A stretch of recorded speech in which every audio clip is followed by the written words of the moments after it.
Which one is the real wedding? Is it white wedding or traditional wedding? And I'm saying this because there was an argument one time online among some of my friends, and many of them were of the opinion that you must do white wedding before you can take your wife home. Other persons were of the opinion that traditional wedding is actually the real wedding. Let me just say something about this. Look at the scriptures very well. Most of the weddings that were done in the Bible were actually traditional marriage. In fact, there was no instance in the Bible where there was a church wedding. The reason why we call it white wedding now is because this wedding was brought by the whites, and because the whites were predominantly Christian, it was done in the church. And so over the years, the church adopted it to be the legitimate kind of wedding, and that's only when you are free as a Christian to take your wife home, because we believe as Christians that it is God that must join you to become husband and wife. Now, what is really the truth? A woman actually becomes a wife to a man when that man has performed all the rites that he needs to perform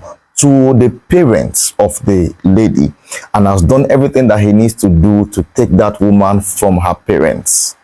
And that includes paying the bride price, and then they give them a list and some things to buy and all that.